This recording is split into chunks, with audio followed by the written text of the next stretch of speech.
উল্টো করে ঝোলানো শহরের এক শীর্ষ সন্ত্রাসীর কপাল থেকে রক্ত টপ টপ করে মেঝেতে পড়ছে। আর তার ঠিক সামনেই ভাঙা একটা কাঠের বাক্সের ওপর বসে অত্যন্ত শান্ত ভঙ্গিতে নিজের সস্তা ঘরের চেন ঠিক করছে এই শহরের সবচেয়ে বড় আতঙ্ক একে। ভাই, তুই তো একটা গুলি খাইয়া আর 2 মিনিট পরেই মরে যাবি। তোর তো অনেক শান্তি রে ভাই, কিন্তু আমার কষ্টটা তোরা কেউই বুঝলি না। বস, আমার এইবারের মতো ছাইরা দেন। একে ভাই, আমি আর এই এলাকায় আসুম না। আরে রাগ তোর এলাকার দখল নেওয়া তো 2 মিনিটের মামলা, কিন্তু ভাই এক ছাদের নিচে 2টা বউরে মন জোগায় চলে যে কত কঠিন তুই বুঝবি।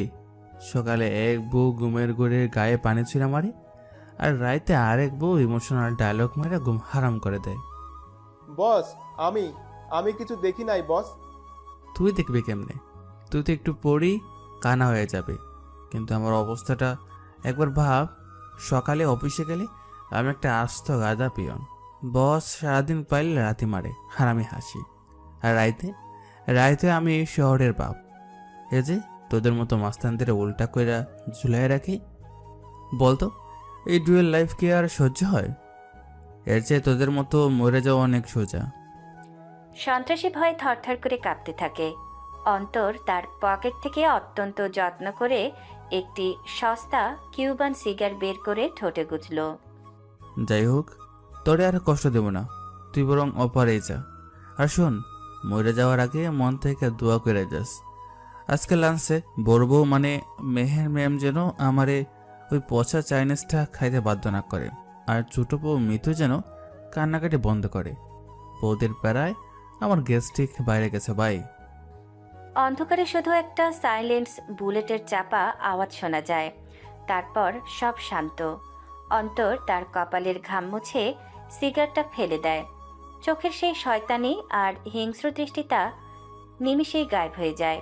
সস্তা চেক শার্টের বোতাম লাগাতে লাগাতে ঠোঁটে একটা বোকা হাসি ঝুলিয়ে সে অফিসের নিরীহ অন্তর আহমেদ হওয়ার প্রস্তুতি নেয়। কারণ 10টা বাজলেই যে অফিসে বসের কাছে হাজিরা দিতে হবে। এই হলো গল্পের নায়ক। পরিচয় আশা করি মোটামুটি পেয়েছেন, বাকিটা গল্পের সাথে থাকলেই বুঝবেন। চলো গল্পটা শুরু থেকে শুরু করি। সকাল 7টা, ধানমন্ডি মেহেরদের ফ্ল্যাট। স্নিগ্ধ আলো ধানমন্ডির এই বিলাসবহুল ফ্ল্যাটের ডাইনিং স্পেসে পড়লেও মেহেরের জীবনে যেন এক অদ্ভুত অন্ধকার। বড় কর্পোরেট কোম্পানির হেড অফ ক্রিয়েটিভ মেহের রান্নাঘরে নিজের হাতে রুটি সেঁকছে, আর তার সৎ মা সালমা ডাইনিং টেবিলে নিজের ছেলে মেয়েকে আদর করে খাওয়াচ্ছে। খালামণি, আমার রুটিটা কি একটু ছেঁকে দেওয়া যেত না? আমার অফিসে দেরি হয়ে যাচ্ছে। তোর হাত কি ভেঙে গেছে নাকি মেহের? দেখছিস না রোহান আর রিয়ার স্কুলে দেরি হয়ে যাচ্ছে, ওদের মাখন পাউরুটি রেডি করছি আমি। তোর রুটি শেখার সময় কোথায় আমার? কিন্তু এই সংসারে তো আমি একাই উপার্জন করি। মাসের 1 তারিখে আমার বেতনের পুরো টাকাটাই তো আপনার হাতেই তুলে দেই। সামান্য একটা রুটি ছেঁকে দিলে কি খুব বেশি ক্ষতি হয়েছে তো? ওহো, শুরু হয়ে গেল আবার খোঁটা দেওয়া। তুই টাকা দিস ঠিক আছে, কিন্তু এই বাড়িটা কার? তোর বাবার? আর আমরা সবাই এই বাড়ির অংশ। আপু, তুমি সকাল সকাল চিল্লাচ্ছ কেন? আমার পরীক্ষার পড়া নষ্ট হচ্ছে। তোর পড়া নষ্ট হচ্ছে রোহান? কাল রাতে যখন বন্ধুদের নিয়ে ড্রয়িং রুমে বসে পার্টি করছিলি আমার টাকায়, তখন পড়া কোথায় ছিল? আম্মু দেখো, আপু ভাইয়াকে কেমন কথা শোনাচ্ছে। ও তো আমাদের একদম দেখতে পারে না। খবরের কাগজ হাতে ড্রয়িং রুম থেকে গম্ভীর মুখে ডাইনিংয়ে আসেন মেহেরের বাবা জালাল সাহেব। অবসরপ্রাপ্ত এই মানুষটি মেহেরের দিকে তাকালেও তার চোখে কোনো মায়া নেই। সকালবেলা এই বাসায় এত চিল্লাচিল্লি কিসের? মেহের, তুমি কি শান্তিমতো 1 কাপ চাও খেতে দেবে না আমাকে? বাবা, তুমি তো সবই শুনলে। আমি তো শুধু একটা রুটি ছেঁকে দিতে বলেছিলাম। আমি রাত দিন গাধার মতো খাটি, এই সংসারের জন্য। আর তোমরা আমার সাথে এমন ব্যবহার করো কেন, যেন আমি এই বাড়ির কেউ না। বেশি কথা বলছিস মেহের। তুই টাকা দিস বলে কি মাথা কিনে নিয়েছিস? তোর মায়ের মৃত্যুর পর তোকে তো আমিই বড় করেছি, নাকি? হ্যাঁ, বড় করেছে, কিন্তু বাবা হিসেবে কখনো ভালোবেসেছে কি?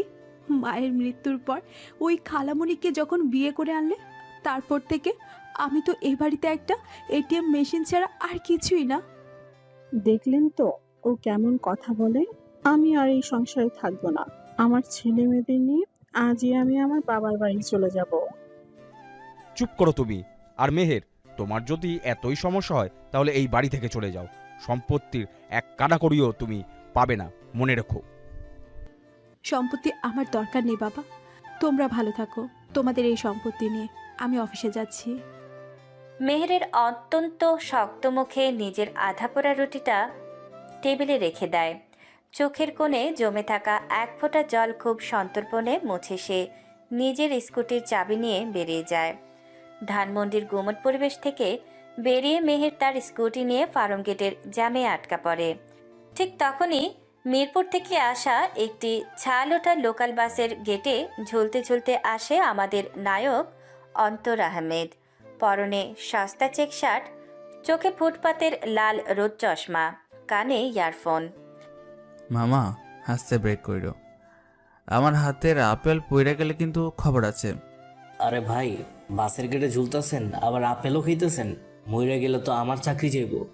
আরে মামা, বর্ম কেন? আমি তো অন্তর। আমার জীবনে তো কোনো কষ্ট নাই, শুধু আনন্দ আর আনন্দ। আহা, এই ঢাকা শহরের যেমন কত রোমান্টিক। ঠিক তখনই সামনে একটা রিকশা চলে আসায় বাসটা কষে ব্রেক করে। অন্তরের হাতের আধ খাওয়া আপেলটা ছিটকে উড়ে গিয়ে সোজা সিগন্যালে দাঁড়িয়ে থাকা মেহেরের কোলে পড়ে। হোয়াট দ্য হেল, এটা কি? মানে আপা, এটা তো আপেল, তবে অর্ধেক খাওয়া। How dear you! বাসের গেটে বাদরের মতো ঝুলছো কেন? আর এই আপেল আমার গায়ে ফেললে কোন সাহসে? আরে আপা, আমি তো আপেল ফেলি নাই। এটা তো নিউটনের থার্ড ল। বাস ব্রেক মারছে, আপেল লাফ দিছে, এখানে আমার কি দোষ? Shut up! তুমি জানো আমি কে? আমি তোমাকে এক্ষুনি পুলিশের হাতে তুলে দিব, বাদর কোথাকার। আপা, বারবার বাদর করতেছেন কেন? আমি তো মানুষ। আর দেখেন, আপেলটা কিন্তু ভালো জাতের ছিল। এক কামড় দিছি মাত্র। আপনার ছেলে বাকিটা 2 খাইতে পারেন, ভিটামিন আছে প্রচুর। তুমি একটা ইডিয়েট! আই ট্রাফিক পুলিশ ভাই, এদিকে আসুন তো, এই লোকটাকে অ্যারেস্ট করুন। আরে আপা, পুলিশ ডাকেন কেন? আমি তো খুব গরিব মানুষ। অফিসে ইন্টারভিউ দিতে যাইতেছি, জ্যামের কারণে সকালে নাস্তা করতে পারি না দেখে বাসে দাঁড়াই আপেল খাইতেছিলাম। গরিব মানুষ বলে কি রাস্তায় যা খুশি তাই করবে? তোমার ওই সস্তা চশমা আর শার্ট দেখে বোঝা যায় তুমি একটা ফালতু লোক। নামো বাস থেকে। আপা, শার্ট সস্তা হইতে পারে, কিন্তু মনটা তো অনেক দামি। আচ্ছা আপা, ভুল হয়ে গেছে, সরি। আমি কান ধরতেছি। কান ধরে লাভ নেই, তুমি নিচে নামো, তোমার নামে আমি ডায়েরি করব। ওরে বাপরে, আবার তো দেখি পুরো ফায়ার। মামা, বাস টান দাও, নইলে আজকে আমার খবর আছে। সিগন্যাল ছাড়তেই বাসটা হঠাৎ টান দেয়। অন্তর মেহেরের দিকে তাকিয়ে একটা বোকা হাসি দিয়ে হাত নাড়ে। আপা, আপেলটা রাইখা দিন, পরে কাজে লাগবো। Bye bye. আই ফালতু লোক, আবার যদি তোকে আমি কোথাও দেখি, তোকে আমি জ্যান্ত পুঁতে ফেলবো, রাভিশ। মেহের রাগে গজগজ করতে করতে আপেলটা রাস্তায় ছুঁড়ে ফেলে স্কুটি স্টার্ট দেয়। সে জানে না এই ফালতু লোকটার সাথে তার নিয়তি বাধা পড়ে গেছে। ট্রাফিক জ্যামের সেই জঘন্য অভিজ্ঞতার পর মেহের অফিসে পৌঁছায়। মেহেরের মেজাজ আজ এমনিতেই সপ্তমে। অফিসের সবাই তাকে বাঘের মতো ভয় পায়। পিনপতন নীরবতা পুরো ফ্লোরে। রবিন, কালকের প্রেজেন্টেশনের ফাইলটা কোথায়? আমি কি সারাদিন বসে থাকবো তোমার জন্য? ম্যাম, এই তো রেডি। আর ম্যাম, আজ তো আমাদের নতুন জুনিয়র এক্সিকিউটিভ জয়েন করার কথা। সে বাইরে অপেক্ষা করছে, ভেতরে পাঠাবো? পাঠাও। আর 1 কাপ কড়া ব্ল্যাক কফি দিতে বলো কাউকে। আজ আমার মেজাজ একদম ভালো নেই। রবিন মাথা নেড়ে বেরিয়ে যায়। কিছুক্ষণ পর কেবিনের দরজা খুলে ভেতরে ঢোকে একটি ছেলে। মেহের ফাইল থেকে চোখ তুলে তাকাতে তার চোখ কপালে ওঠে। মাই কামিন ম্যাম, আমি অন্তর আহমেদ, আজ জয়েন করেছি। ইউ, তুমি তুমি এখানে কি করো? আপেল ছুঁড়ে মেরে এখন আমাকে মার্ডার করতে এসেছো নাকি? আরে আপা, আপনি মানে ম্যাম, আপনি এই অফিসের বস? ওরে আল্লাহ, আমি তো ভাবছিলাম আপনি কোনো লেডি কনস্টেবল হবেন। রাস্তায় যেভাবে পুলিশ ডাকতেছিলেন। শাট আপ, একদম চুপ। তুমি আমার অফিসে জব পেয়েছো? How is this possible? তোমার ওই সস্তা সিভি দিয়ে তুমি এখানে চাকরি পেয়ে গেলে? ম্যাম, সিবি সস্তা হতে পারে, কিন্তু আমার প্রতিভা অনেক দামি। এইচআর স্যার তো আমার ইন্টারভিউ নিয়ে পুরাই ফিদা, কইলো তুমি কাল থেকে জয়েন করো। শোনো মিস্টার অন্তর আহমেদ, এইচআর তোমাকে সিলেক্ট করলো।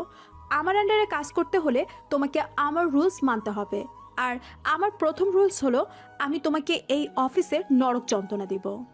ম্যাম, নরকে তো অনেক গরম, আপনি বরং আমাকে এসির নিচে যন্ত্রণা দিন, আমি সব সহ্য করে নেব।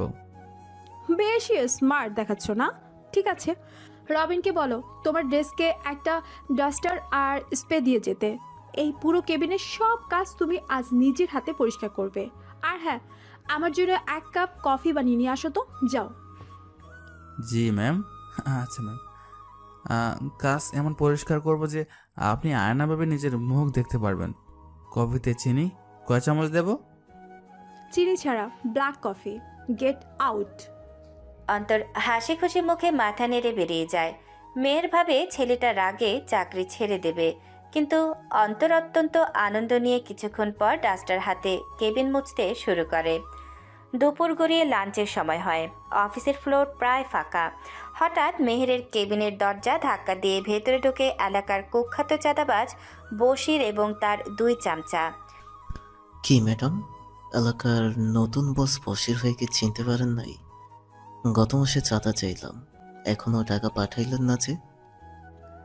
দেখুন বশির সাহেব, আমি আপনাদের কোনো চাঁদা দিতে পারবো না। আমি লিগ্যাল ওয়েতে ট্যাক্স দিয়ে ব্যবসা করি। আপনারা এখান থেকে যান, নইলে আমি পুলিশ ডাকবো। পুলিশ?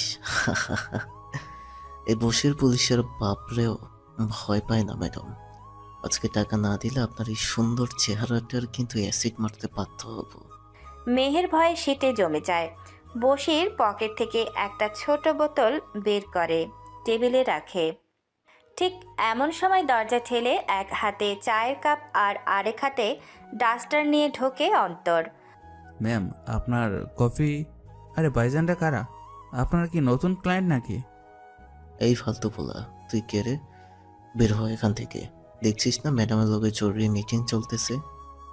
আরে ভাই, রাগ করেন কেন? আমি তো এই অফিসের নতুন পিয়ন, থুকু এক্সিকিউটিভ। চা খাবেন নাকি 1 কাপ? তোর চা তুই খা। এই ম্যাডাম, জলদি ক্যাশ বের করেন, নাইলে। বশির কথার মাঝখানে হঠাৎ অন্তরের দিকে তাকায়। অন্তর চায়ের কাপটা মেহেরের টেবিলে রাখছে। অন্তরের মুখে সেই বোকা হাসিটা নেই। তার চোখের মনিটা ধীরে ধীরে ঘুরে যায় বশিরের দিকে। চোখের দৃষ্টিতে কোনো রাগ নেই, শুধু এক হিমশীতল শূন্যতা, যা দেখলে মানুষের আত্মা কেঁপে ওঠে। তো তুই? বশির হাত থেকে অ্যাসিডের বোতলটা ফসকে মাটিতে পড়ে যায়। তার কপালে বিন্দু বিন্দু ঘাম জমতে শুরু করে। সে অন্তরের চোখের দিকে তাকিয়ে যেন সাক্ষাৎ যমদূতকে দেখতে পায়। কি ভাইজান, ঘামতেছেন কেন? অ্যাসিড টেম্পারেচার কি বাড়াই দেবো? না না না, ইয়ে মানে ম্যাডাম, আচ্ছাই, আমি ভুল করে এই অফিসে ঢুকে পড়ছি, আমাকে মাফ করে দিয়েন। বশির তার 2 চামচাকে ধাক্কা দিয়ে আক্ষরিক অর্থে দৌড়ে কেবিন থেকে পালিয়ে যায়। মেহের স্তব্ধ হয়ে পুরো ব্যাপারটা দেখে। গুন্ডাটা হঠাৎ পালালো কেন? তুমি ওকে কিছু বলেছো? আমি আবার কি বলবো ম্যাম? আমি তো শুধু চা নিয়ে আসলাম। হয়তো আমার এই সস্তা শার্ট দেখে বাজানের দয়া হয়েছে, তাই চলে গেল। Don't lie to me. ও তোমাকে দেখে ভয় পাচ্ছিল কেন? ম্যাম, আমি তো খুব নিরীহ মানুষ। হয়তো বাজানের হঠাৎ পেট খারাপ হয়েছে, তাই দৌড় দিছে। আপনি কফিটা খান, ঠান্ডা হয়ে যাচ্ছে। অন্তর আবার সেই বোকা হাসি দিয়ে বেরিয়ে যায়। মেহের ভ্রু কুঁচকে অন্তরে যাওয়ার পথের দিকে তাকিয়ে থাকে। তার মনে প্রথম প্রশ্ন জাগে, এই ছেলেটা আসলে কে? সারাদিনের অফিসের ধকল আর বশিরের ওই ভীতিকর ঘটনার পর মেহেরের ক্লান্ত শরীরে বাসায় ফেরে। কিন্তু বাসায় পা রাখতে তার মাথায় আকাশ ভেঙে পড়ে। ড্রয়িং রুমে কাজী বসে আছে, আর সোফায় বসা এক বয়স্ক পান খাওয়া লোক, মোতালেব সাহেব। আয় মা মেহের আয়, তোর জন্য কত ভালো সম্বন্ধ এনেছি। মোতালেব সাহেব অনেক বড় ব্যবসায়ী, তোকে রানীর মতো রাখবে। এর মানে কি বাবা? ওই লোকটাকে আর কাজী কেন এখানে? বেশি কথা বলিস না মেহের, তোর মা ঠিকই করেছে, তোর বিয়ের বয়স পার হয়ে যাচ্ছে। আজ রাতেই তোর বিয়ে। মোতালেব সাহেব আমাকে কথা দিয়েছে, বিয়ের পর তোর বেতনের অর্ধেক টাকা উনি প্রতি মাসে আমাকে পাঠিয়ে দেবেন। হোয়াট? বাবা, তুমি টাকার লোভে আমাকে ওই বয়স্ক লোকটার কাছে বিক্রি করে দিচ্ছ? আমি কোনোভাবে এই বিয়ে করব না। আর মেহের, রাগ করছো কেন? আমার আগের 2 পক্ষের 3 ছেলে মেয়ে বিদেশে থাকে। তুমি আমার বিশাল সম্পত্তির মালকিন হবে। Shut up you old man. বাবা, আমি এক্ষুনি এই বাড়ি ছেড়ে চলে যাচ্ছি, তোমরা আমাকে আটকাতে পারবে না। মেহের দরজার দিকে এগোতেই সালমার ইশারায় কাজের ছেলেটা দরজা লক করে দেয়। মেহের কাঁদতে কাঁদতে নিজের ঘরে ছুটে যায়। ঠিক এমন সময় ড্রয়িং রুমে জালাল সাহেবের ফোন বেজে ওঠে। Unknown number. হ্যালো, কে বলছেন? জালাল সাহেব, মেয়েকে বিক্রি করার ব্যবসা তো ভালোই পেতেছেন, কিন্তু ওই মোতালেবের সাথে মেহেরের বিয়ে হলে কাল সকালে আপনার আর মোতালেবের লাশ বুড়িগঙ্গায় ভাসবে। 5 মিনিটের মধ্যে কাজে বিদায় করুন। সময় শুরু হলো এখন থেকে। হ্যালো হ্যালো, কে আপনি? হ্যালো। ফোনটা কেটে যায়। জালাল সাহেব ভয়ে কাঁপতে কাঁপতে ধপ করে সোফায় বসে পড়েন। মোতালেব সাহেব কিছু একটা বুঝতে পেরে চুপিসারে কেটে পড়েন। এদিকে মেহের নিজের ঘরের ব্যালকনি পেয়ে সোজা ছাদে চলে গেছে। ছাদের চারপাশটা খুটখুটে অন্ধকার। মেহেরের দুচোখ বেয়ে জ্বরের ধারা নামছে। তার নিজের পরিবার তার সাথে এই বেইমানি করলো। সে আর বাঁচতে চায় না। সে ধীরে ধীরে ছাদের রেলিংয়ের ওপর উঠে দাঁড়ায়। নিচে অন্ধকার রাস্তা। সে চোখ বন্ধ করে লাফ দিতে যাবে, ঠিক তখনই শক্ত দুটো হাত পেছন থেকে তাকে টেনে নামায়। ছাড়ো আমাকে, আমাকে মরে যেতে দাও। কে তুমি? আরে ম্যাম আসতে, আমি তো অন্তর। মরে গেলে তো অফিসের প্রেজেন্টেশনটা কাল কেউ দিতে পারবে না। অন্তর? তুমি তুমি আমার বাড়ির সাথে কি করো? তুমি এখানে কিভাবে এলে? ম্যাম, কালকের ফাইলের একটা জায়গায় আপনার সাইন দরকার ছিল, তাই ঠিকানা খুঁজে আপনার বাসায় আসলাম। দারোয়ান চাচা বললো আপনি ছাদে, আশা থেকে আপনি হাওয়া খাইতে খাইতে লাফ দেওয়ার প্র্যাকটিস করতেছেন। You idiot! আমি আত্মহত্যা করছিলাম। আমার জীবনটা নরক হয়ে গেছে। আমার নিজের বাবা টাকার জন্য এক বুড়োর সাথে আমার বিয়ে দিচ্ছে। আমার কেউ নেই অন্তর, কেউ নেই। মেহের হাউমাউ করে কেঁদে ওঠে এবং দুর্বল হয়ে ফ্লোরে বসে পড়ে। অন্তরের মুখের সেই বোকা হাসিটা হঠাৎ মিলিয়ে যায়। অন্ধকারে তার চোখে এক পলকের জন্য এক অদ্ভুত মায়া এবং তীব্র ক্রোধের মিশ্রণ দেখা যায়, যা সে খুব দ্রুত লুকিয়ে ফেলে। অন্তর মেহেরের পাশে হাঁটু গেড়ে বসে। ম্যাম, আত্মহত্যা তো কাপুরুষরা করে, আপনি তো বাঘিনী। আপনি কেন মরবেন? যারা আপনার সাথে অন্যায় করেছে তাদের উচিত শিক্ষা দেওয়াটাই কি আপনার দায়িত্ব না? কিভাবে শিক্ষা দেব? আমার তো কোনো পথ খোলা নেই। ওরা আজ রাতে আমাকে জোর করে বিয়ে দিয়ে দিবে। একটা পথ আছে ম্যাম, আপনি যদি চান তবে সম্ভব। কি পথ? আমাকে বিয়ে করে ফেলুন আজ রাতেই। কাজে তো নিজেই বসে আছে। হোয়াট? তুমি পাগল হয়ে গেছো? আমি তোমাকে বিয়ে করব? আমার অফিসের পিয়নকে? ম্যাম, পিয়ন না, এক্সিকিউটিভ। আর দেখুন, আপনি যদি আমাকে বিয়ে করেন তাহলে ওই বুড়োর হাত থেকে বাঁচবেন। আপনার পরিবারও উচিত শিক্ষা পাবে যে আপনি তাদের মুখের উপর একটা গরিব ছেলেকে বিয়ে করেছেন। আর আমি তো আপনার অফিসের এমপ্লয়ি। আপনি যখন খুশি আমাকে ধমক দিতে পারবেন, চাকরের মতো খাটাতে পারবেন। আমি কিছু মনে করবো না। ডিলটা কিন্তু খারাপ না ম্যাম। তুমি জানো তুমি কি বলছো? বিয়েটা কোনো খেলা নয়, এর কোনো ভবিষ্যৎ নেই। ভবিষ্যৎ নিয়ে খেয়ে পাবে ম্যাম, আপাতত বর্তমানটা তো বাঁচান। আপনি জাস্ট হ্যাঁ বলুন, বাকিটা আমি দেখছি। What? Are you out of your mind? আমি এই মেহের তোমাকে বিয়ে করবে? তুমি আমার অফিসের একজন 3rd ক্লাস এমপ্লয়ি। ম্যাম, পদের দিক দিয়ে 3rd ক্লাস হতে পারি, কিন্তু বিপদের সময় তো আমি আপনার একমাত্র 1st ক্লাস অপশন। নিচে তো ওই পানের পিক ফেলা বুড়ো মুথালেব আপনার জন্য অপেক্ষা করছে। ওকে, নেবার। আমি বরং এই ছাদ থেকে লাফ দিয়ে মরে যাব। তবু তোমার মতো একটা ছন্ন ছাড়া ইডিয়েট ছেলেকে বিয়ে করে আমার স্ট্যাটাস নষ্ট করব না। স্ট্যাটাস? মরে গেলে স্ট্যাটাসটা কোথায় নিয়ে যাবেন ম্যাম? কবরে তো আর কর্পোরেট অ্যাওয়ার্ড নিয়ে যাওয়া যায় না। আর তাছাড়া লাভ দিলে যে মরে যাবেন তার গ্যারান্টি কি? তার মানে? মানে হলো 3 তলা থেকে লাভ দিয়ে যদি শুধু হাত পা ভেঙে বিছানায় পড়ে থাকেন, তখন তো ওই সৎমা আপনাকে এমনিতেই বিষ খেয়ে মারবে। তখন কি স্ট্যাটাস আপনাকে বাঁচাতে আসবে? মেহের রাগে অন্তরের দিকে তেড়ে যায়। অন্তরের এই লজিক্যাল কথায় সে আরও বেশি ইরিটেট ফিল করে, কিন্তু সে জানে কথাটা মিথ্যে নয়। Shut up! তুমি আমাকে ইমোশনাল ব্ল্যাকমেল করছো? তুমি কি ভেবেছো এই সুযোগে আমাকে বিয়ে করে আমার প্রপার্টি ভাগ নেবে? ওই আশায় ঘুরে বালি। আরে ম্যাম, প্রপার্টি দিয়ে আমি কি করব? আমার তো 3 বেলা পেট ভরে ভাত আর আপনার হাতের 2টা জারি খেলেই দিন পার হয়ে যাবে। আমি তো জাস্ট আপনাকে একটা বিজনেস ডিল অফার করি। কিসের ডিল? খুব সিম্পল। আপনি আমাকে বিয়ে করে আপনার বাবার মুখের উপর একটা চরম অপমান ছুড়ে দেবেন। দেখাবেন যে মুতালিবের 20 টাকার চেয়ে আপনার কাছে আমার মতো একটা সস্তা ছেলের মূল্য বেশি। এতে আপনার ইগো বাঁচবে, জীবনও বাঁচবে। কিন্তু এরপর কাল সকালে যখন অফিসে যাব, সবাই যখন জানবে, আমি মানুষের সামনে মুখ দেখাবো কি করে? কে জানবে ম্যাম? আমরা কি গলায় সাইনবোর্ড ঝুলিয়ে ঘুরবো নাকি? অবশ্যই আপনি আমার খিটখিটে বস, আর আমি আপনার বাধ্য এমপ্লয়ি। আর বাসে আমি আপনার রাঁধুনি, ক্লিনার, আর আপনি মহারানী। কেউ কিছু টেরই পাবে না। মেহের একটু শান্ত হয়।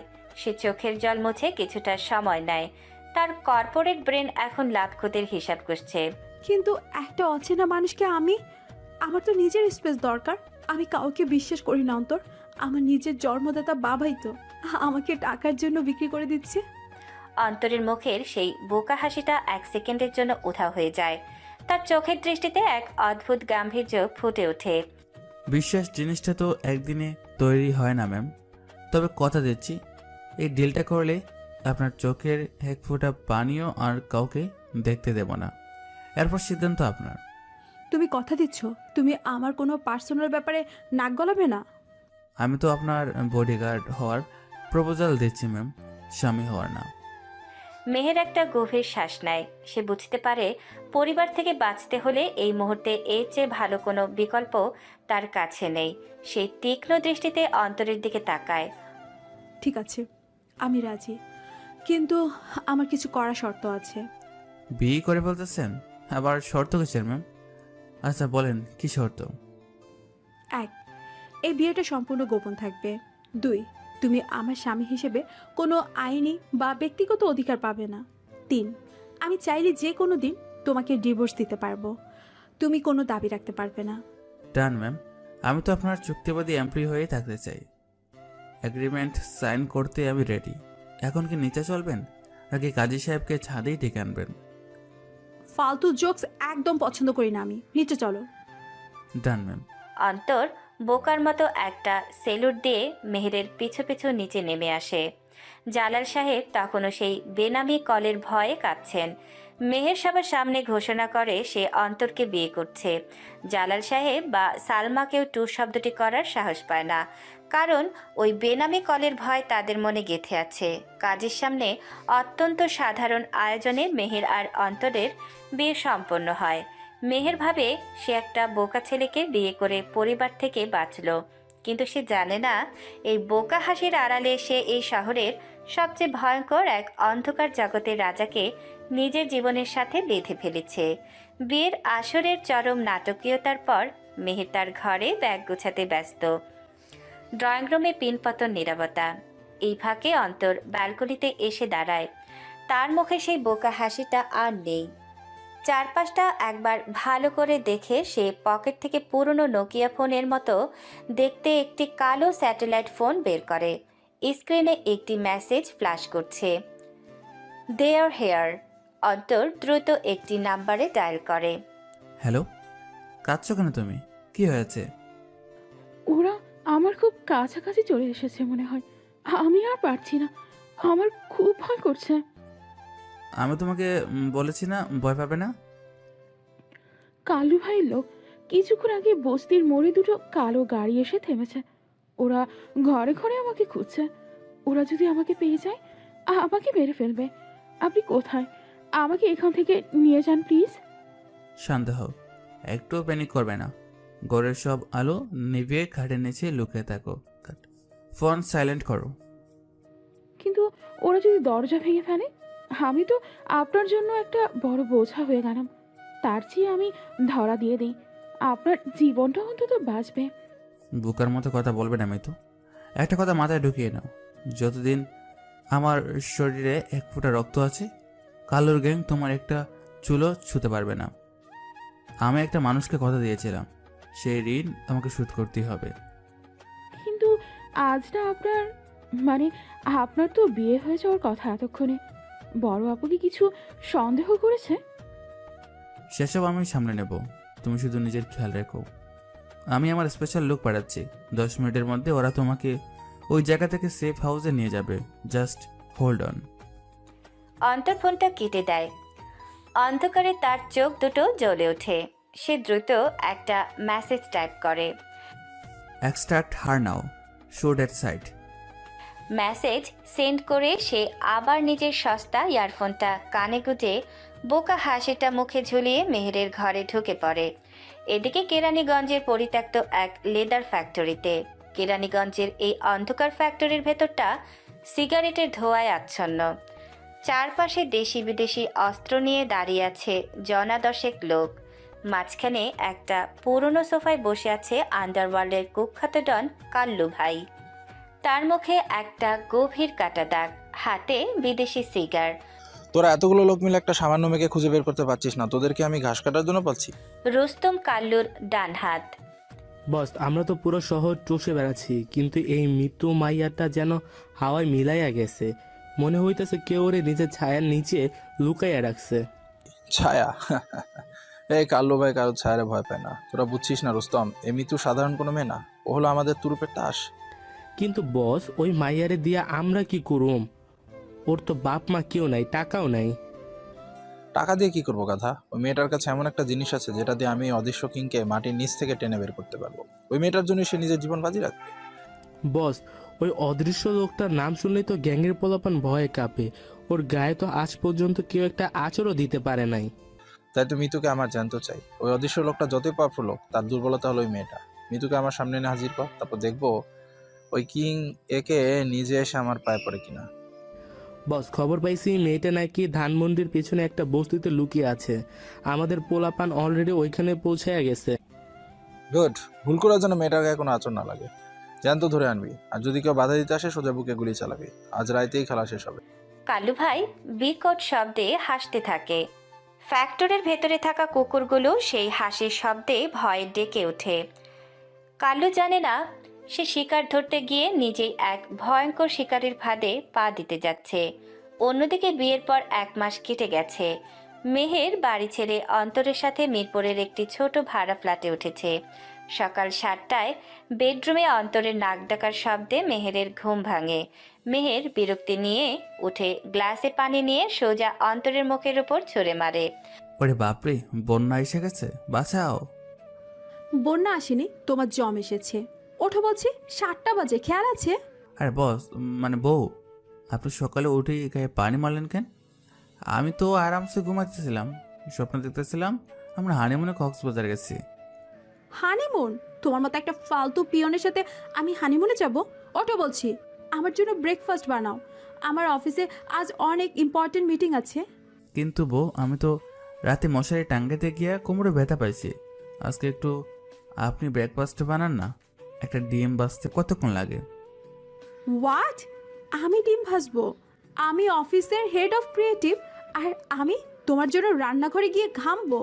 Don't forget our deal mister Antar. Deal তো মনে আছে ম্যাম, কিন্তু ডিলে তো লেখা ছিল না যে সকালে উঠে গায়ে পানি ঢেলে দেবেন। এই শীতে আমি তো নিউমোনিয়া বাদায় মরবো। মরলে আমারই শান্তি। আমি অন্তত বিধবা হয়ে ওই রোজকার প্যারা থেকে বাঁচবো। এখন চুপচাপ রান্নাঘরে যাও। আর শোনো, কালকের মতো ডিমের ভিতরে যেন ডিমের খোসা না থাকে। আরে ম্যাম, ডিমের খোসা খাইলে তো ক্যালসিয়াম বাড়ে। আপনি তো সারাদিন অফিসে বসে থাকেন, আপনার হাড় মজবুত হওয়া দরকার। তুমি কি নিজে থেকে যাবে নাকি আমি ঝাড়ু নিয়ে আসবো? যাই যাই, বাপরে বাপ, সকালে অ্যালার্মের দরকার হয় না, এই মেসেজ দেখলে তো ঘুম পালায়। অন্তর লুঙ্গি আর ছেঁড়া গেঞ্জি পরা অবস্থায় কাচুমাচু হয়ে রান্নাঘরে যায়। মেহের মুচকে হেসে ওয়াশরুমে চলে যায়। এরপর দুজনে মিলে নাস্তা করে অফিসে চলে আসে। দুপুর 1টা। অফিসে মেহের একদম রাফ টাফ বস, পিনপতন নীরবতা পুরো ফ্লোরে। মেহের ফাইল হাতে অন্তরের ডেস্কের সামনে এসে দাঁড়ায়। সবাই ভয়ে তটস্থ। মিস্টার অন্তর আহমেদ, আপনার কি মনে হয় এটা আপনার মামা বাড়ি? ক্লায়েন্টের প্রেজেন্টেশন কোথায়? ম্যাম, মানে প্রেজেন্টেশন তো। প্রেজেন্টেশন তো কি? আমি কি তোমাকে এখানে বসে বসে মাছি মারার জন্য স্যালারি দেই? কাল সারা রাত তুমি কি করেছো? সারা রাত মশারি টাঙ্গাতে টাঙ্গাতে তো যান বের করে দিলেন, প্রেজেন্টেশন করব কখন? হোয়াট? কি বলে তুমি? জোরে বলো, সবাই শুনুক। মানে বলছিলাম, কাল রাতে কারেন্ট ছিল না তো ম্যাম, তাই ল্যাপটপে চার্জ ছিল না। Excuse me, always excuse me. তুমি একটা গাধা। আজ লাঞ্চের আগে যদি ফাইল আমার টেবিলে না আসে, তোমার চাকরি আমি খেয়ে ফেলবো। মেহের অত্যন্ত রাগী চোখে তাকিয়ে ডেস্কের নিচে দিয়ে অন্তরের পায়ে তার হিল জুতো দিয়ে শক্ত করে একটা লাথি মারে। ও মাগো, মইরা গেলাম রে। কি হলো অন্তর ভাই, হঠাৎ চিল্লায় উঠলেন কেন? আরে ভাই, নিচে একটা বিশাল বড় ইঁদুর আমার পায়ে কামড় দিছে, একদম হেল জুতুর মতো ধারালো দাঁত ইঁদুরটার। শাট আপ, একদম ফালতু কথা বলবে না। ফাইল রেডি করো জাস্ট। মেহের আগে গজগজ করতে করতে নিজের কেবিনে চলে যায়। অন্তর পায়ে হাত দিয়ে মুখ কুঁচকে বসে থাকে, কিন্তু কেউ না দেখলেও তার ঠোঁটের কোণে একটা বাঁকা মিষ্টি হাসি লেগে থাকে। রাত 8টায় অফিস টাইম শেষ হয়। বাইরে মুষলধারে বৃষ্টি হচ্ছে। অন্তর মেহেরকে বলেছে তার এক অসুস্থ আত্মীয়কে দেখতে যাবে। সে এখন কামরাঙ্গী চরের একটি পুরনো হাসপাতালের অন্ধকার বারান্দায় দাঁড়িয়ে আছে। আমি জানতাম আপনি আসবেন, এত বৃষ্টির মধ্যেও আপনি কথা রেখেছেন। সাধারণ সালোয়ার কামিজ পরা, মায়াবী চেহারার একটি মেয়ে, নাম মিতু। সে এসে দাঁড়ায় অন্তরের পাশে। অন্তরের মুখে কোনো বোকা হাসি নেই, একদম গম্ভীর আর শান্ত এক রূপ। কথা আমাকে রাখতে হতো মিতু। আমি আমার জীবনে একটা মানুষের কাছে ঋণী তোমার বাবা। তাকে কথা দিয়েছিলাম, তার আমানত আমি নিজের জীবনের বিনিময়ে হলেও রক্ষা করব। কিন্তু তার জন্য আপনাকে কেন এত বড় স্যাক্রিফাইস করতে হবে? আপনার তো সবে বিয়ে হয়েছে, আপনি আপনার স্ত্রীকে নিয়ে ভালো থাকতে পারবেন। মেহেরের সাথে আমার বিয়েটা একটা পরিস্থিতি ছিল, কিন্তু কাল্লু ভাইয়ের লোক যেভাবে তোমাকে খুঁজছে, তোমাকে শুধু লুকিয়ে রাখলে চলবে না। আমার নামের সাথে যুক্ত না হওয়া পর্যন্ত তুমি সেফ নাও। আমি জানি একে ভাই, মানে অন্তর ভাই, কিন্তু এই বিয়ের তো কোনো ভবিষ্যৎ নেই। বড় আপু কি কখনো আমাকে মেনে নেবে? মেয়েরকে মানানোর দায়িত্ব আমার, কিন্তু তুমি কি সত্যি রাজি? তুমি জানো আমি তোমাকে স্ত্রীর মর্যাদা হয়তো কোনোদিন দিতে পারবো না, শুধু একটা কাগজের সম্পর্ক হয়ে থাকবে এটা। মিতু একটা রহস্যময় ও বিষণ্ণ হাসি দিয়ে অন্তরের চোখের দিকে তাকায়। বৃষ্টির ছাট এসে পড়ছে দুজনের গায়ে। কিছু ঋণ জীবনের চেয়েও বড় হয় অন্তর ভাই। আপনি আমার বাবার জন্য যা করেছেন, তার জন্য আপনার ছায়া হয়ে থাকাটাই আমার জন্য যথেষ্ট। তুমি খুব বড় একটা ঝুঁকি নিচ্ছ মিতু। আমার অন্ধকার জগৎ সম্পর্কে তুমি জানো না, যে কোনো দিন আমার লাশ আসতে পারে। আপনার বিপদ আসার আগেই সেই আঘাতটা আমার উপর দিয়ে যেতে হবে। আমি রাজি, আপনি কাজই রাখুন। অন্তর পকেট থেকে খুব সাধারণ একটা ছোট্ট রিং বের করে মিতুর হাতে পরিয়ে দেয়। পাশেই এতিমখানার বয়স্ক হুজুর এবং কাজীকে নিয়ে আসা হয়। বিয়েটা একদম গোপন থাকবে। কাল্লু ভাইয়ের গ্যাং যেন কোনোভাবে টের না পায় যে মিতু এখন অন্তর আহমেদের স্ত্রী। বলুন। সম্পূর্ণ গোপনীয়তায় বৃষ্টির শব্দের মাঝে তাদের বিয়ে সম্পন্ন হয়। অন্তর কেন নিজের জীবন বাজি রেখে মিতুকে বিয়ে করলো? মিতুর বাবার সাথে অন্তরের কিসের সম্পর্ক? আর কাল্লু ভাই কেন মিতুকে খুঁজছে? সবকিছু জানতে হলে শেষ পর্যন্ত দেখতে থাকুন। পরের দিন সন্ধ্যায় মেহেরের অফিস থেকে ফিরে ফ্রেশ হয়ে সোফায় বসে কফি খাচ্ছে আর টিভিতে নেটফ্লিক্স দেখছে। কলিং বেল বেজে ওঠে। অন্তর অত্যন্ত নার্ভাসভাবে দরজা খোলে। তার পেছনে মিতু। এতক্ষণ লাগে দরজা খুলতে? কোথায় ছিলে তুমি? আর তোমার পেছনে ওকে? কোনো গেস্ট নাকি? মানে বস, ও হলো গিয়ে মিতু। মিতুকে? তোমার গ্রামের কোনো কাজিন টাজিন নাকি? তা ওকে বসতে বলো আর আমাকে আরেক কফি বানিয়ে দাও। বস, মানে বউ, ও কাজের না, ও হলো আমার দ্বিতীয় স্ত্রী। মেহেরের হাতের কফির মগটা ফ্লোরে পড়ে টুকরো টুকরো হয়ে যায়। 1 সেকেন্ডের জন্য পুরো ঘর যেন নিস্তব্ধ হয়ে যায়। মেহেরের চোখ বড় বড় হয়ে গেছে। কি বললে তুমি? আরেকবার বলো, তোমার কি? মানে সেকেন্ড ওয়াইফ গতকাল রাতে বিয়ে করেছে। What the hell, are you crazy? তুমি বিয়ে করেছো? আমার সাথে বিয়ের 1 মাস যেতে না যেতেই তুমি আরেকটা বিয়ে করেছো, তাও আবার ওই বস্তির মেয়েকে। আরে বস, আসতে, আশেপাশে ফ্ল্যাটের মানুষ তো শুনবে। আমি তো আপনার থেকে পারমিশন নিতে আসছিলাম। পারমিশন? আমি তোমাকে খুন করবো আজ, ইডিয়েট, রাবিশ, চিটার। মেহের হাতের কাছে থাকা টিভির রিমোট, ফুলদানি, সোফার কুশন সব এলোপাথারি অন্তরের দিকে ছুঁড়ে মারতে শুরু করে। অন্তর প্রাণ বাঁচাতে ডাইনিং টেবিলের নিচে গিয়ে লুকিয়ে পড়ে। আরে ম্যাম, রিমোটটা ভাঙেন না, কালকেই তো নতুন ব্যাটারি লাগাইলাম। ও মা গো, ফুলদানিটা তো মাথায় লাগলে আমি স্পট ডেড। তোকে আজ আমি ডেট করেই ছাড়বো। তুই জানিস তুই কার সাথে গেম খেলছিস? আমি তোকে ডিভোর্স এক্ষুনি দিব। মিতু এতক্ষণ চুপচাপ দাঁড়িয়েছিল। সে এবার খুব শান্তভাবে এগিয়ে গিয়ে মেহেরের পায়ের কাছে বসে তার পা ছুঁয়ে সালাম করে। বড় আপু কেমন আছেন? আমাকে মাফ করে দিন। Don't touch me. বড় আপু? আমি তোর কোন জনমের বড় আপু রে? হ্যাঁ, তুই জানিস এই লোকটা আমার হাজবেন্ড? আমি সব জানি আপু। আমি আপনার সংসারে কোনো ভাগ বসাতে আসিনি। আমাকে শুধু এই বাড়ির একটা কোণায় থাকতে দিন। আমি আপনাদের রান্না করে দেব, ঘর মুছে দেব, সব কাজ করব। আমাকে তাড়াবেন না প্লিজ। ও, তুই তো দেখি মহা সতী সাবিত্রী। হ্যাঁ, আর ওই টেবিলের নিচে বাদর, বের হ, বের হ বলছি। আমি আজ তোকে পুলিশে দেব। বস, পুলিশে দিলে তো মান সম্মান আপনারই যাবে। লোকে বলবে মেহের ম্যামের স্বামী 2টা বিয়ে কইরা অ্যারেস্ট হয়েছে। তার চেয়ে বরং গড়ি ফসলা করেন না। ফয়সালা, দাঁড়া, আমি রান্নাঘর থেকে বটি নিয়ে আসছি। আজ তোর একদিন কি আমার একদিন। ওরে বাপরে, মিতু আমাকে বাঁচা। বস, কালকে ক্লায়েন্টের প্রেজেন্টেশনটা কিন্তু একদম রেডি। বডি দিয়ে কোপ দিলে কাল অফিসে প্রেজেন্টেশন কে দেবে? তোর প্রেজেন্টেশন আমি চুলাই দিই, হারামি কোথাকার। মেহের সত্যি সত্যি কিচেন থেকে একটা ঝাড়ু নিয়ে তেড়ে আসে। সারা ঘরময় অন্তরকে দৌড়াতে থাকে সে। মিতু একপাশে দাঁড়িয়ে শুধু একটা দীর্ঘশ্বাস ফেলে ভাঙা কাচের টুকরোগুলো পরিষ্কার করতে শুরু করে। প্রায় আধা ঘন্টা এই ইঁদুর বিড়াল দৌড়ের পর মেহের হাঁপিয়ে ওঠে। রাগে গজগজ করতে করতে সে নিজের বেডরুমে ঢুকে সশব্দে দরজা আটকে দেয়। অন্তর দরজার বাইরে দাঁড়িয়ে হাঁপাতে হাঁপাতে বলে, বস, অন্তত রাতের খাবারটা তো খেয়ে ঘুমাবেন। আমি কি মুডের হোটেল থেকে বিরিয়ানি আনবো? ভেতর থেকে কোনো সারা শব্দ আসে না। মিতু নীরবে কিচেনে গিয়ে রাতের জন্য সামান্য কিছু রান্না বসায়। রাতের খাওয়া শেষে 3 জনের মধ্যে একটা থমথমে শীতল যুদ্ধ বিরাজ করে। মেহের তার ঘরে খিল দিয়েছে। মিতু ড্রয়িং রুমের ফ্লোরে পাটি বিছিয়ে শুয়েছে, আর অন্তর সোফায় শুয়ে সিলিংয়ের দিকে তাকিয়ে আছে। দেখতে দেখতে ঘড়ির কাঁটা রাত 2টোয় ঘর পার হয়। চারপাশ নিস্তব্ধ। মিতু আর মেহের গভীর ঘুমে আচ্ছন্ন। ঠিক তখনই অন্তরের চোখ দুটো বদলে যায়। সোফা থেকে নিঃশব্দে উঠে বসে সে। আজ সকালে অফিসে ঘটে যাওয়া একটা ঘটনা তার মাথায় ঘুরপাক খাচ্ছে।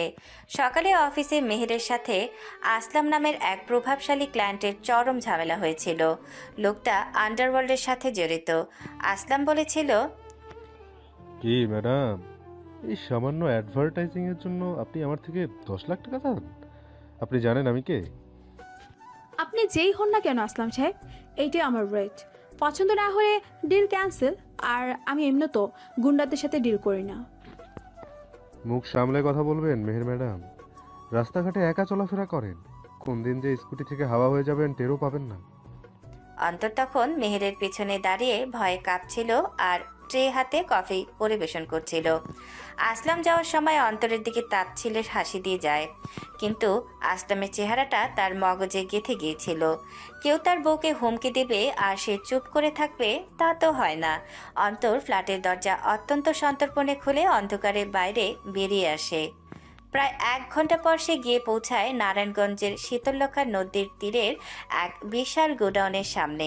গোডাউনটি আসলামের। কিছুক্ষণ পরে গোডাউনের ভেতর দাউ দাউ করে আগুন জ্বলে ওঠে। চারিদিকে আসলামের লোকজনের চিৎকার। গোডাউনের ভেতর ঘুটঘুটে অন্ধকার আর ধোঁয়ার মধ্যে আসলামকে কারা যেন কপিকলের সাহায্যে উল্টো করে ঝুলিয়ে রেখেছে। তার সারা শরীর রক্তাক্ত। বাঁচাও, কেউ আমাকে বাঁচাও। কে রে তুই? আমার মাল সব জ্বালায়া দিলি? ভাই আমারে ছাইরা দে, আমি তোর কি ক্ষতি করছি? তুই কি কাল্লু ভাইয়ের লোক? আমারে মাইরা ফেলিস না ভাই। অন্ধকারে দাঁড়িয়ে থাকা লোকটা কোনো কথা বলে না, তার মুখে কোনো কথা নেই। তুই যেই হোস, তোরে আমি জ্যান্ত পুইতা ফালামু। আমার পোলাপান এখনই আইসা পড়বো। লোকটা ধীর পায়ে এগিয়ে আসে। লোকটার হাতটা শুধু দেখা যায়। লোকটার হাতে সে সস্তার ডিজিটাল ঘড়িটা, যা অন্তর সবসময় অফিসে পরে থাকে। ঘড়ির চেনটা একটু ছেঁড়া। লোকটা তার হাতের জ্বলন্ত সিগারের ছাইটা অত্যন্ত আয়েশ করে আসলামের মুখের ওপর ঝেড়ে দেয়। আসলাম আর্তনাদ করে ওঠে। এরপর লোকটা পকেট থেকে একটি লাইটার বের করে নিচে পড়ে থাকা পেট্রোলের লাইনে ছুঁড়ে মারে। না। দাউ দাউ করে আগুন জ্বলে ওঠে পুরো গোডাউনে। অন্ধকারের সেই ছায়ামূর্তি ধীর পায়ে আগুনের পেছন দিয়ে হেঁটে বেরিয়ে যায়। মেহেরের কোনো ধারণাই নেই যে তার বোকা স্বামী রাতের অন্ধকারে কতটা ভয়ঙ্কর এবং নির্মম হতে পারে। তার বসকে দেওয়া হুমকির চরম মূল্য আসলামকে নিজের গোডাউন আর জীবন দিয়ে চোকাতে হলো। এই আগুনের ভয়াবহতার পর রাতের অন্ধকার কেটে মিরপুরের ফ্ল্যাটে সকালের আলো ফুটেছে। গত রাতের সেই ভয়ঙ্কর ছায়ামূর্তি এখন আবার সাদাসিধে অন্তর হয়ে ডাইনিং টেবিলে বসে চায়ে পাউরুটি চুবিয়ে খাচ্ছে। মেহের নিজের ঘরের আয়নার সামনে দাঁড়িয়ে শাড়ি ঠিক করছে, আর মিতু কিচেনে থালা বাসন ধোয়ার কাজ শেষ করে খুব সন্তর্পণে একটা নীল রঙের টিফিন বক্স অন্তরের ব্যাগের এক কোনায় ঢুকিয়ে দেয়। খিদলা ব্যাগের ভিতরে বোমা টোমা নাকি? আস্তে কথা বলুন, আপু শুনে ফেলবে। আপনার জন্য সরিষা ইলিশ রেঁধেছি। ওরে বাপরে, সরিষা ইলিশ! আমার তো এখনো জিভে জল চলে আসছে। অফিসে গিয়ে খাবেন, আপুর সামনে আবার বক্স বের করবেন না, কিন্তু তাহলে কুরুক্ষেত্র বেঁধে যাবে। ঠিক এমন সময় মেহের নিজের ঘর থেকে হনহন করে বেরিয়ে আসে। তার হাতে একটা লাল রঙের দামি টিফিন বক্স। সে সোজা অন্তরের সামনে এসে দাঁড়ায়। এই নাও, এটা তোমার ব্যাগে রাখো। এটা কি বস মানে বউ? বাসায় অন্তত আমাকে বস ডাকবে না, বলে দিলাম। আর এটা তো তোমার লাঞ্চ আছে। লাঞ্চ? আপনি আমার জন্য লাঞ্চ বানাইছেন? আমার তো বিশ্বাস হইতেছে না। বেশি খুশি হওয়ার কিচ্ছু নেই। কাল রাতে চাইনিজ অর্ডার করেছিলাম, অনেকগুলো বেঁচে গেছে। ফেলে দিব নাকি, তাই বক্সে ভরে দিলাম। কিন্তু আমি তো। অন্তর অসহায় চোখে একবার মিতুর দিকে তাকায়। মিতু ইশারা করে তাকে চুপ থাকতে বলে। তুমি তো কি ফেলে দেওয়া খাবার তুমি না খেলে কি রাস্তার কুকুরকে দেব? না না, রাস্তার কুকুর খাবে কেন? আমি তো আপনার মানে বাধ্য এমপ্লয়ি, আমি খাবো। মেহের ব্যাগ নিয়ে হনহন করে বেরিয়ে যায়। সকালে এই 2 টিফিন বক্সের বোঝা নিয়ে বাসে ঝুলে অফিসে পৌঁছায় অন্তর। কাজের চাপে খুব দুপুর গড়িয়ে ঘড়ির কাঁটায় তখন দুপুর 1:30। অফিসের অন্য সবাই লাঞ্চের জন্য নিচে নেমে গেলেও ক্যাফেটেরিয়াতে অন্তর একদম একা বসে আছে, দুটো বক্স সামনে নিয়ে। যেখানে ভাগের বয়স সেখানে রাত হয়। এখন আমি কোন বক্সটা খুলবো?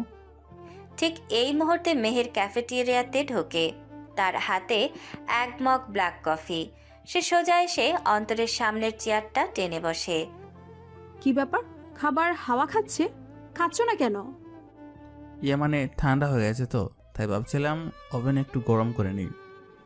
গরম করার দরকার নেই, চাইনিজ ঠান্ডা খেতেও ভালো লাগে। বক্সটা খোলো। ম্যাম, আমার না আজ পেটটা একটু কেমন জানি করতেছে। এই চাইনিজ খাইলে কি গ্যাস্ট্রিক হবে? ও আচ্ছা, আমার রান্না খাবার খেলে তোমার গ্যাস্ট্রিক হয়, আর ওই বস্তির মেয়ের হাতের রান্না খেলে বুঝি হজম শক্তি বেড়ে যায়? আরে না না, মিতু আবার রান্না করবে কোথা থেকে? ওর তো হাত পুড়ে গেছে সকালে। মিথ্যে কথা একদম বলবে না অন্তর। আমি দেখেছি সকালে ওই মেয়েটা তোমার ব্যাগে একটা নীল বক্স ঢুকিয়ে দিচ্ছিল। বের করো ওই বক্সটা। অন্তর কাঁপা কাঁপা হাতে ব্যাগের ভেতর থেকে নীল বক্সটা বের করে টেবিলের ওপর রাখে।